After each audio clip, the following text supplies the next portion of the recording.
And 48 hours to a brand new month of July, and that will be the second half of the year.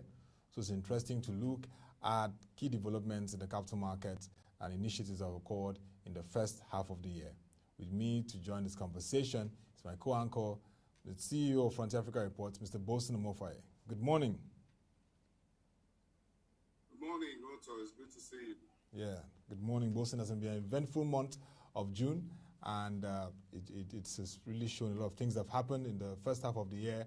And of course, we didn't see that big risk of COVID-19 shaking the whole capital market. Before we continue the conversation, let's give you some very key stories in the market, and just a major one from the apex regulator of the capital market, the Security and Exchange Commission. In the wake of various platforms that have not been regulated or verified, which may sway investors and the populace, the Security and Exchange Commission has issued a statement, and it says that it has disclaimed the activities of the IB Smartify Nigeria as neither the entity or the illegal products they offer are registered or regulated by the Commission. It's saying that IB Smartify is not regulated by SEC Nigeria, and so Nigerians should be wary of any activity with that company. According to SEC, the attention of the Commission has been drawn to the activities of IB Smartify Nigeria, the promoters of a blockchain known as IB Ledger, also known as IB Cash cryptocurrency, and Inks Nation. The general public is hereby advised that neither the promoters of IB Smartify Nigeria nor the illegal products they offer are registered or regulated by the Commission. In view of the above, the Commission therefore warns the general public that any person dealing with the said entity and others in the same business in any manner whatsoever does so at his or her own risk. In the view of the above, the Commission therefore warns the general public that they should avoid this, and they've also raised the alarm over the proliferations and operations of unlawful, unlicensed investment schemes, which has been published by ProShare, Nigeria's leading financial information hub. And it promises huge, unjustifiable returns on investment, and SEC is warning Nigerians to be wary. So this is a big warning to the markets, to investors, that IB Smartify and all its attendant products are not regulated by SEC Nigeria. SEC still says that these activities are perpetrated by suspected promoters of Ponzi and other fraudulent schemes under the following identities: Loom Nigeria Money, Box Value Trading Company Limited, Now Alert, Flip Cash Investments, Result Investment Nigeria Limited, Helping Hand and Investment Nigeria, and No Failure Development and Empowerment Nigeria Limited. Even the names speak volumes about the schemes. Others are MBA Forex and Investment Limited, Federates Investors Trading Company, Jama Life Helpers Global Limited, Flexus Global Solutions and Investment Limited, United Capital Investment Company Limited. Quite interesting, the names that are coming out here. So SEC Nigeria is warning that Nigerians should be wary of these people because they are not regulated and are trying to take opportunity of this time to swoop on Nigerians to take advantage of the little investments they have. And so we have to be wary because we've come a long way with the history of Ponzi schemes. We'll continue to give you updates on this on our various market programs, market review, and even the market opening gong, where my colleague Nifemi Taishe anchors. But Mr. Bosun, you've been talking about this period and the need for effective surveillance. What's your reaction to these developments? I think what the SEC has done is what should be done. The press statement is in order, but I just having some conversations about an hour ago or less with some analysts, not just within Nigeria and outside the country, elsewhere on the continent, and they are of the view that the authorities, the SEC, need to do more than just issue a press statement. Okay. Now, most likely, those who are involved in these sponsor schemes are not likely to read the press statement until it's published by ProShare, by Africa, by newspapers, and by a couple of media television. platforms. Yeah. So we need to get the authorities, the market regulators in the continent to use the same digital technology, digital marketing platforms, Facebook, Twitter, LinkedIn, Instagram, the whole 9 yards of what you call the digital space, social media space, to send information and notice of this nature out to everyone. Because the young and the vulnerable that these folks, these Ponzi schemers target, they don't watch much of television as you and I do, also because we're financial and business journalists, like bankers and others. They are on social media. Yeah. The days in which you have so much physical brick and mortar offices as a Ponzi schemers, those days are going into extinction. Yeah. Now all you need is a mobile app, create something on this very little device called mobile phone, and folks are paying money into your account illegally. Yeah. You're front running an illegal asset management activity. So it's not enough for the SEC Nigeria to issue a press statement and expect Punch, The Guardian, Business Day, Daily Times, Daily Trust, Leadership newspaper to publish it, or for China's Television or Arise or NTA to use it. They must circulate this story in a manner across all the social media platforms that it gains traction. Yeah. That is effective. That is effective communication. Like a WhatsApp messenger too. Yes, a WhatsApp messenger and what have you. Look, you need to attack these Ponzi schemers. It's not just in Nigeria that is a problem. It's there in Kenya. Yeah. It's there in a number of other African countries. You have it in Ghana. Yeah. As soon as these folks see that the market is using technology to drive financial inclusion and they are driving more people into investment, they also tag along as viruses, okay? Yeah. And try to game the market and pollute the market. So the SEC is good by issuing a press statement, but I'm checking through the various social media. I haven't seen a single tweet of this from SEC Nigeria, and I think it should happen right as we are speaking right now. Definitely. They should put that press statement on Twitter. Yes. I want to see it on LinkedIn. On Facebook, and on I want WhatsApp. to see it everywhere before the end of the day. Okay. I mean, SEC Nigeria will take note of period. I mean, everybody they will be susceptible to this kind of schemes, and definitely it's important to leverage the digital channels to reach out to them. It's very important. We have a lineup for discussions today, but also one of the major, of course, quoted companies in the country, banking segment in the Nigeria Stock Exchange, Access Bank responded appropriately over the issues of the stamp duties charges. It raised the whole issue across the country, and they've refunded them from the period of February to April to resolve that. That's a major reaction, and I've seen a lot of chats, comments along social media where a lot of people are saying that was a good response and that social media has done a good work to bring them to account, and of course they've responded appropriately. What's your quick reaction before we begin our conversation on this? This is also a very developing story that occurred through the weekend.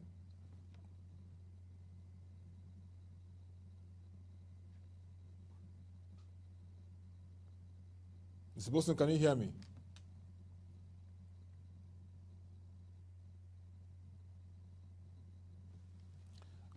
We're trying to get Mr. Boson as we continue to review our half-year 2020, first half of the year, the activities in the market.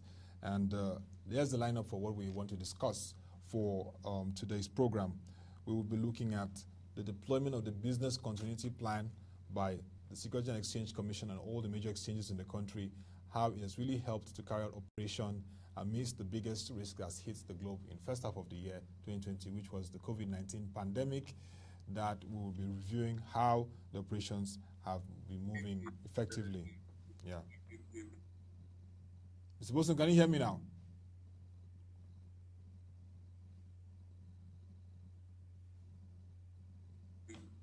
In retrospect, yes, I can hear you very well. Okay. So it's good that Access Bank has decided to. You can go on. Yeah, it's good that Access Bank has decided to say, look, we're refunding the deductions that we made on customers' accounts between February to April. If you fail to the bank statement, which you saw and which I saw on their Twitter handle says, which they inadvertently failed to deduct. How it works when you inadvertently fail to action today to debit me the entire 3 months of February, March, April at once out of my account, how that hits customers is anyone's guess. If this was financial institutions will say, look, we forgot to debit you XYZ last year, 2 years ago, last month or whatever, and they just come up with that and they just say, sorry, we're going to take it all down from your account, and they just go ahead and raid your account, quote and unquote, and then you start to grapple with what balances, whatever you have in your account. So I guess this is being resolved very nicely, and to send a message to all other banks in Nigeria to be a bit more diligent in terms of their operations. Yeah, I think that's commendable, the response from Access Bank, and I feel that the Bankers Committee, Central Bank, will continue to meet more, like what you've been advocating, better consumer education and engagement, and also the FCCPC, that's the Federal Consumer Competitiveness Protection Council, FCCPC, would also continue to engage to ensure that the consumers' interests are protected while operations in the financial market continues. So let me give you a breakdown of what we're going to look at. We're looking at how the major exchanges and SEC have been able to deploy the business continuity plan during the first half of the year when the biggest risk, the COVID-19 pandemic, hits the global and Nigerian markets. The NSE demutualization, much talked about over the years, it's finally happening, and it really took effect and shape in the first half of this year. And the insurance recapitalization, that has been a long discussion. Again, a lot of issues that we will be looking at, and how the federal government has been leveraging the capital markets. And finally, this repositioning of the SEC Nigeria with the new appointment of a Director General for that commission. So let's begin with the deployment of the business continuity plan. We've engaged market leaders, we've engaged market analysts, you've been talking to dealing members and other key market players. In an overall, how would you assess the response, beginning from the Securities and Exchange Commission of Nigeria down to the Nigerian Stock Exchange, the FMBQ Securities, the NASD, and even the FX Commodity Exchange, which we'll still discuss with them tomorrow on how they've navigated this period? Well, I think what we saw with the business continuity plan activation by all the exchanges, including the SEC, go to show their level of pre-pandemic period preparedness. And that is, just to put it in a very simple way, fortune favors those who are prepared. That's what how the saying goes. That's a powerful quote. That's very key. Yes, because look, it's just what you did. Look, the stock exchange, for example, spent the last 10 years building a very robust platform for that exchange. They keep retooling on the trading engine. If you remember, they signed new deals with NASDAQ, WebEx. Tried to improve, and not just try, improved the exchange. They brought in new human resources. I'm sure you know them in the various aspects of the market. Yes. So if you go to the exchange now, the unit heads are folks who are, so many of them well below my age, of around 50. These are young guys. They headhunt and bring in some of the best hands. You've interviewed a couple of them in the various segments. But in terms of how robust the trading engine is, that is one story. Then they've also empowered the broker community, okay? Encourage them to also leverage technology. I remember about 2 years ago, the stock exchange rolled out a massive guidelines on how technology will work for the Nigerian Stock Exchange. I'm sure you remember this. Yes. And how all operators had to be on the same page. And that was one historic moment that folks didn't really see what was really going on. But then today, we can see the benefits of that. Yeah. And what the broker-dealers community had also done was also to upgrade themselves in line with the directives of the stock exchange, which is the trading platform for equities and other derivatives and all that. And they roll out mobile apps for those who want to do online trading. The remote access trading was deepened. Remember the number of in-house training that the stock exchange continued to do for the various market participants. So all of that has come to play. Then you find the FMDQ, on the other hand, that also started off as a Generation Z, or as I hope I got that right. Young baby in the market, leveraging technology from day one without a trading floor, and everything is seamless. Doing hundreds of billions and trillions of naira in fixed income, in commercial papers, in hedging, in currency transactions and contracts and what have you. All of this with the market dealers and the authorized dealers, which are the banks and perhaps a few others. Then you find the NESD at the other end. They've also leveraged technology without a physical trading floor, and you have a technology-driven financial system market on Broad Street. That is that's the result of what we saw during the pandemic. So it wasn't very difficult to click the button of what you call business continuity and just move on and lock out the pandemic and then get to do business from within. Behind closed door. Yeah. I mean, it was remarkable because, like you said, leveraging technology was very important. And even till now, we see that they work remotely. Even adding on the Central Securities Clearing Systems, PLC, we interviewed the MD CEO, Mr. Haruna Waziri. Leveraging technology has been at the front burner, like you said, and even developing a robust remote working system. So they work remotely, but they are continuing to drive efficiency.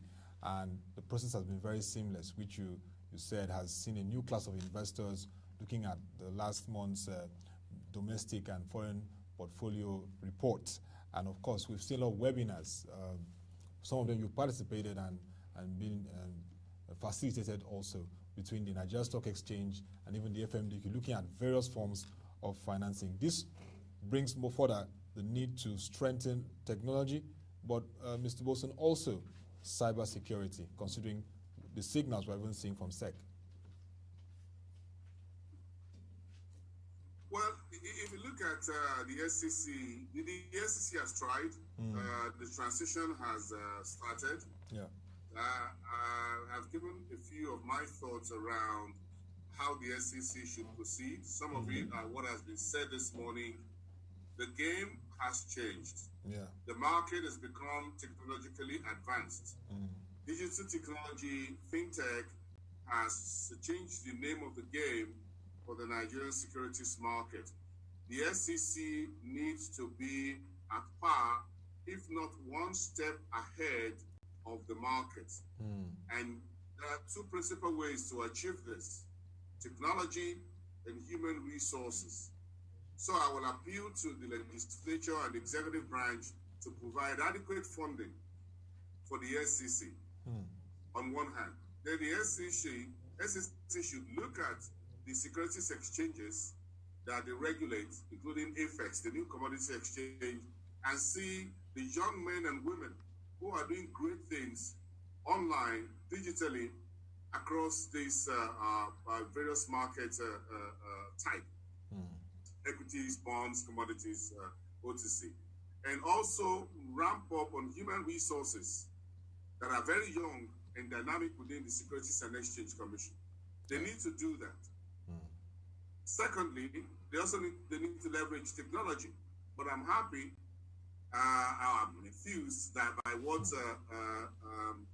Mary Udo, the acting director general, had done. She's had a number of interface with some management of the SEC, with the FinTech Nigeria, they've set up a committee that is working on fintech for the SEC within fintech and the Nigerian Capital Market Roadmap. Yes.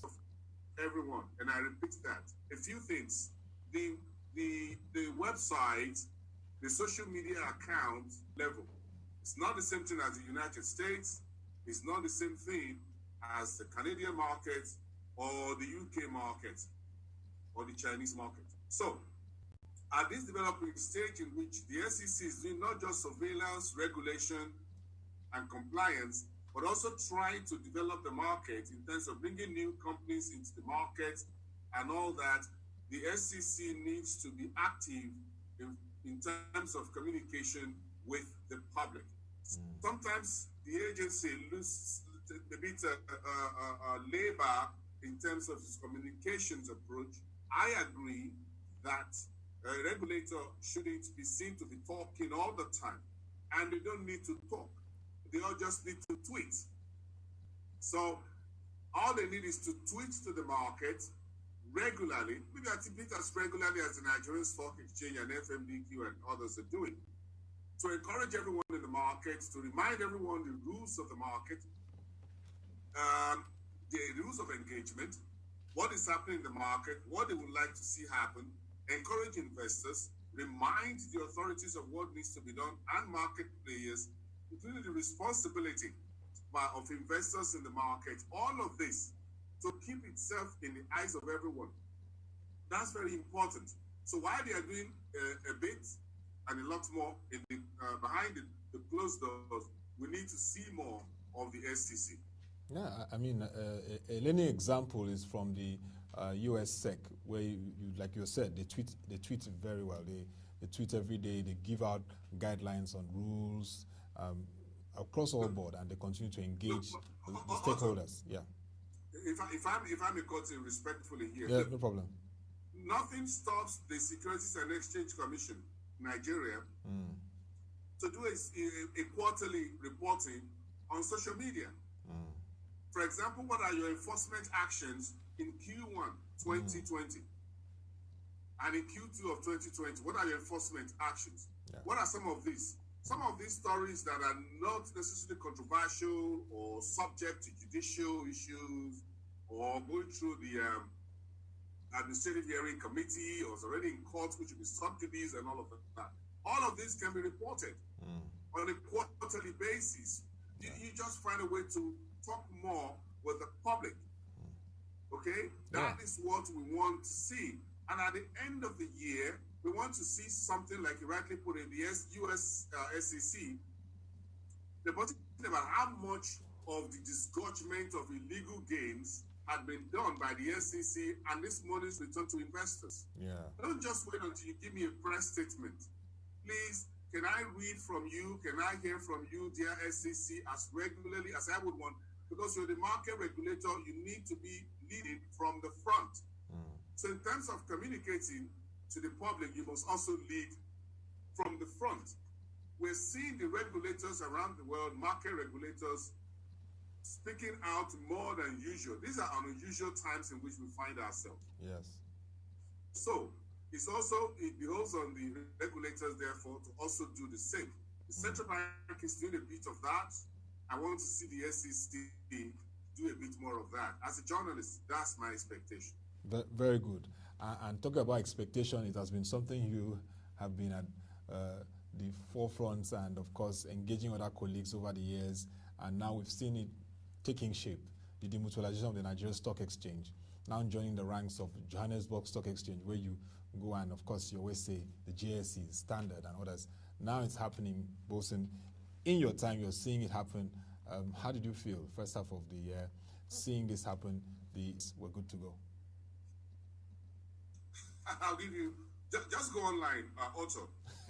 Over the weekend, the South Africa GSE, which you talked about, the largest on the exchange and demutualized exchange, reported the headlines, earnings per share growth of between 18 and 25%. Wow. Okay? Wow.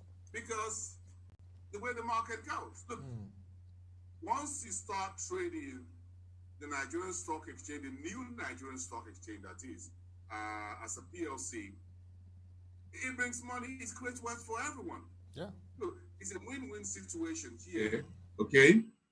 And what I saw the GSE Group PLC report over the weekend and chatted to it this morning with Ali, who is Frontier Asset Frontier Management of Limited in Nairobi. And his thoughts were that, look, this is a very good, sweet story to tell for the GSE. It's been a very tremendous year. The volume of trading on the GSE and all of that.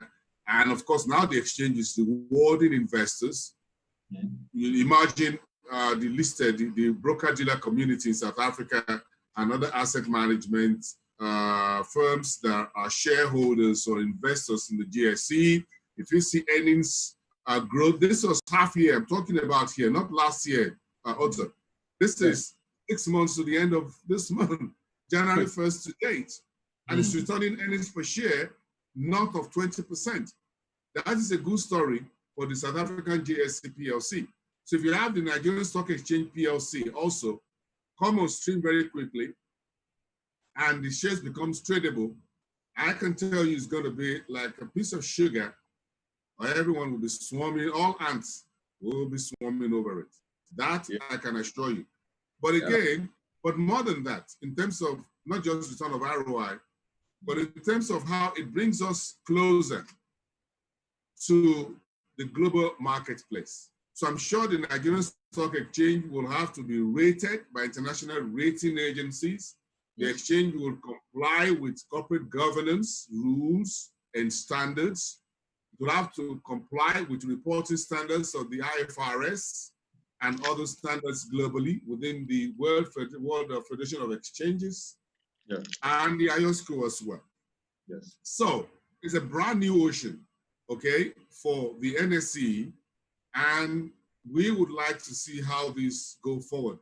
For some of us who started reporting the market from the call-over days to the automated period to the demutualization, some of us who saw the great wars, and I put that in plural, the First World War, the Second World War, about the demutualization of the stock exchange, we will be very happy to see that finally the wars have ended.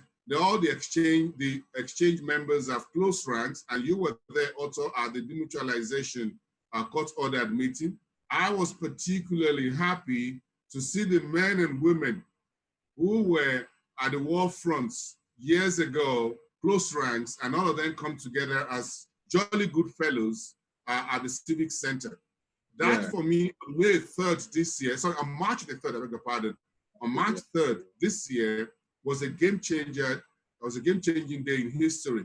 I was happy to see them all seated together and putting hands together and their resources and everything they've got to see the growth and forward movement for the Nigerian Stock Exchange, which will clock 60 years, about the same time as Nigeria is observing its independence on October the 1st. So I'm really happy that the progress that these great men and women who are past presidents, past director generals of the stock exchange, and other stakeholders come together on March the 3rd and give the go-ahead to Oscar Onyema and his team to demutualize the exchange and take it to the next level.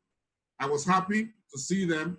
Being part of this journey so far myself, I'm extremely happy as an individual and as a journalist. You just said it rightly. I mean, right from the first president of the stock exchange, Sir Louis Ojukwu, to likes of Chief MK Abiola and Oba Tudeko, Lajaliko Dangote, and of course now Tumba Bimbola Gobanjo. It's a great moment for the stock exchange, and we hope it was a great moment and interesting times for the stock exchange. And of course, like we agreed the other time, the balance for SEC, knowing that it's now a listed entity in terms of regulation, and also knowing that it's also itself a self-regulatory organization. So those balances and interest have to be well protected. Mr. Wilson, we've been talking a lot about the insurance industry, and we've seen activities from the insurance companies in the market, but yet again, NICOM extends the recapitalization to September 2021, but first phase is December 2020, final phase September 2021. In your analysis, does this really impact the insurance industry? We saw a lot of activities, even people coming to the markets to raise capital to just meet up with these requirements. What do you see? I mean, first half of the year 2020 for the insurance industry. Well, I'm going to hit the. I'm going to go straight for the bull's eye. In my opinion, I wasn't particularly happy with NICOM for extending the deadline for the sector recapitalization to 2021.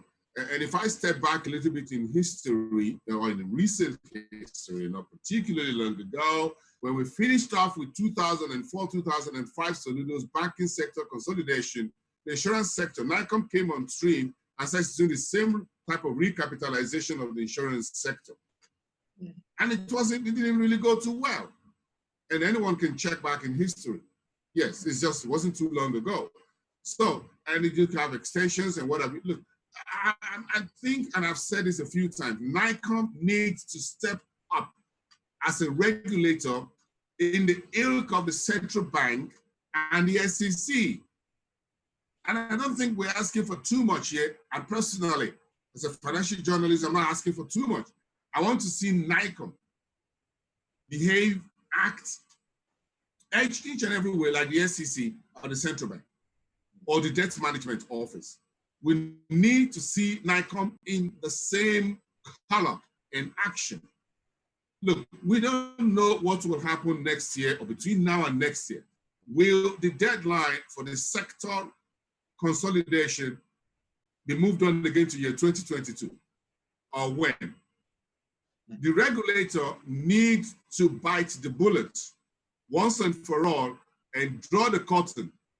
Now look at what is happening to some of the companies that have gone ahead to do share reconstruction, look for foreign investors, do special placements, special offerings. Some of them were spinning off some of their assets, whatever it is. You have mergers, whatever, business combinations. Some of the companies were selling off some of their non-core insurance businesses like AICO and others. Now, what do you expect to see? Then you move the threshold or the deadline to another year. Look, we need to do a closure. NICOM needs to close this deal once and for all and let the industry move along. I'm just being definite at this time. September 2021 will be that closure period, and of course, with Mr. Sunday Thomas confirmed now as the commissioner for NICOM, it should be a done deal, and we shouldn't have any further extension again. But we're monitoring this segment. It's very critical. Insurance is a big industry in US and in Europe, and definitely we look forward to seeing that in bids in terms of $1 trillion capitalization itself to the market. And please don't forget, also, like you mentioned in the US and in Europe, yeah, and in a few other markets around the world, some insurance firms are far bigger than commercial banks. Yes.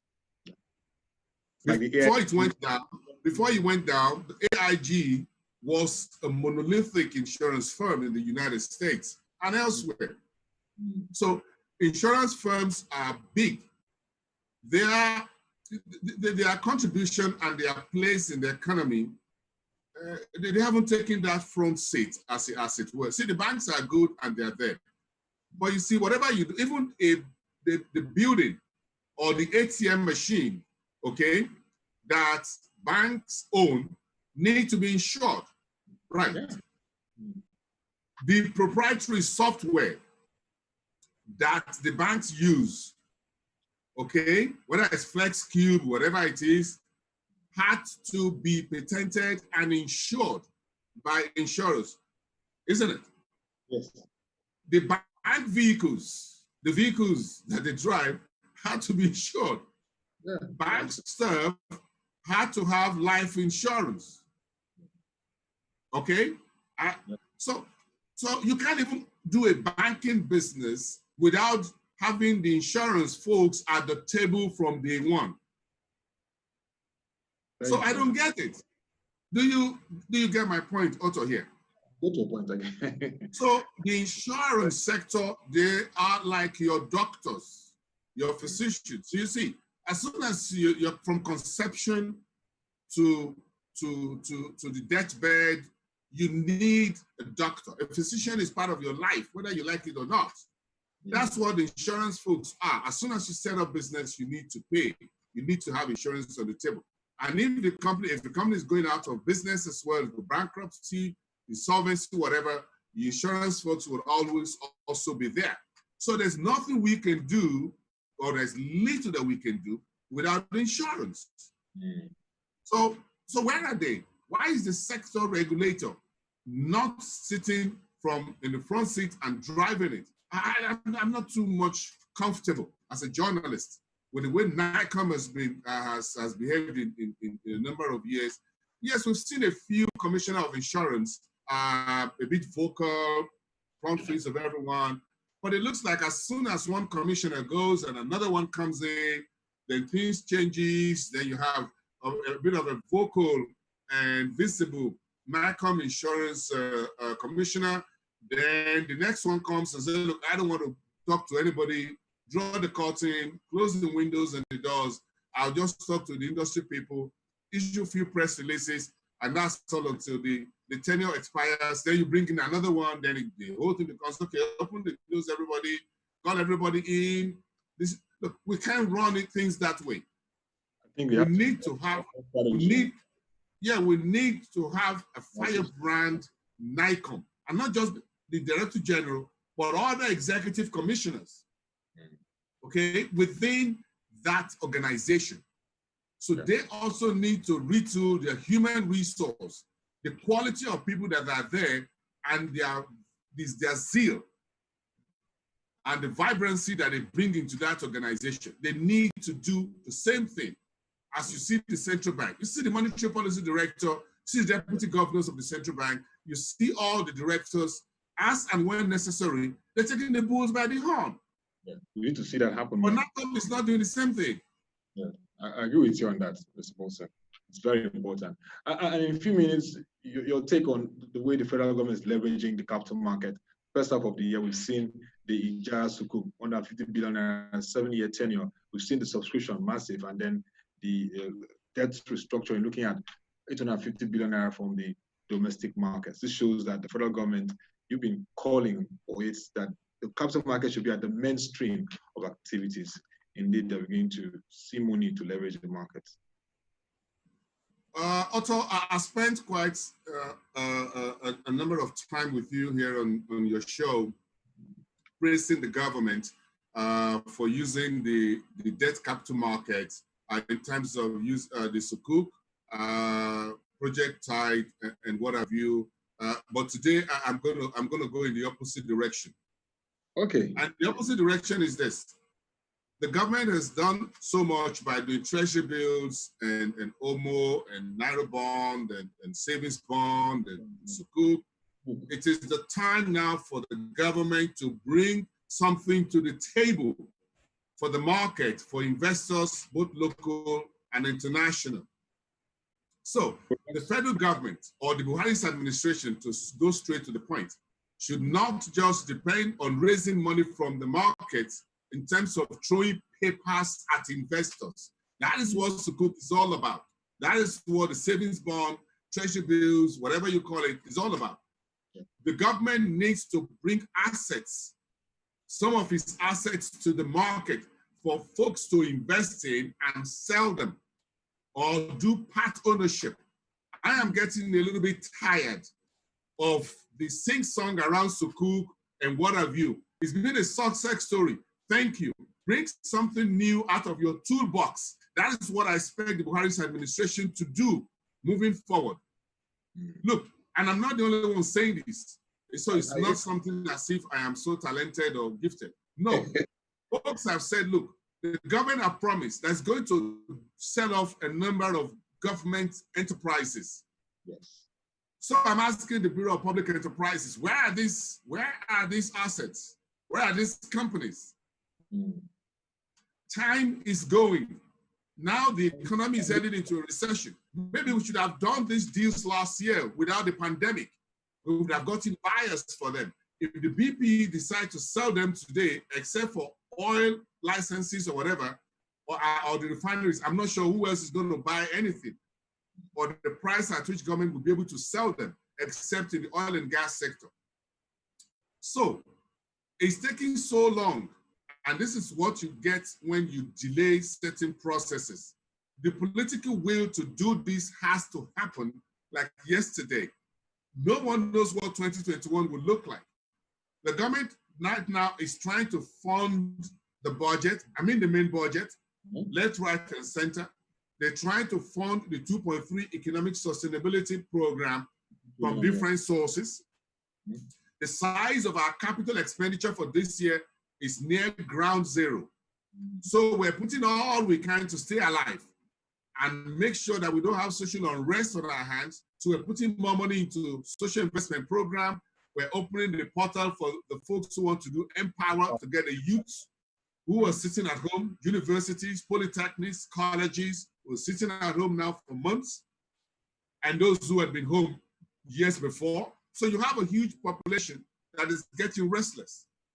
Now, the government needs serious money, but you can let the private sector turn around some of these moribund or near moribund companies or enterprises set up donkey years ago and just sell them off or just bring them to the market.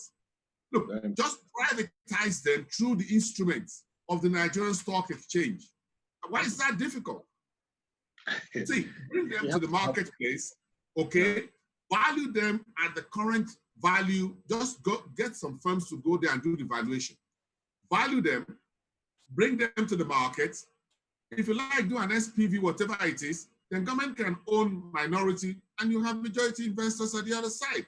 But these companies situated across Nigeria, the 6 geopolitical zones, will be able to generate tax for the government. The machines will come back to life. Some of the interventions of the central bank will flow into that. They will create jobs that the government is talking about, okay? And it's a win-win situation for everyone. But as long as the government wants to raise bonds and sukuk and whatever, and without putting something in the mouth of the market for them to bite deeply into, we're not doing economic development. So I'm using this opportunity to send a message to the government here. You are not doing much of economic development by raising bonds or Naira bonds or treasury bills, but you're going to do the Nigerian economy a whole lot more you bring by major privatizing some of these assets that are already on the books of the Bureau of Public Enterprises today, and take that decision in the second half of 2020 and float them. Look, call FMDQ, SEC, DMO, and others, Ministry of Industry, Trade and Investment, and others into the room, including the Office of the Vice President and others, and Ministry of Finance, and just privatize them. Supposing I hear you very well, it's very important at this time. We've been trying to reach out to the Bureau of Public Enterprise. We hope to get Mr. Alex Toko and his team to come on one of these editions to talk about this very critical aspect. It's very important. NNPC, there are major, huge assets that we can really leverage on. And it's been really nice having this conversation, looking at the first half of 2020, and we'll be looking at a very, very eventful second half of the year, 2020. For SEC, we're talking about SEC, but we'll still continue that conversation around leadership in SEC, which you've been raising some key issues. Continue that in the course of the week. It was nice having you both speaking passionately, particularly around the capital market and governments moving beyond raising bonds and using the treasury bills, but bringing assets is the key issue, and we'll continue to emphasize this till we see action happen. Thank you very much once again. It's been nice having this conversation with you Monday morning. My pleasure, Otto. Thank you very much for having me.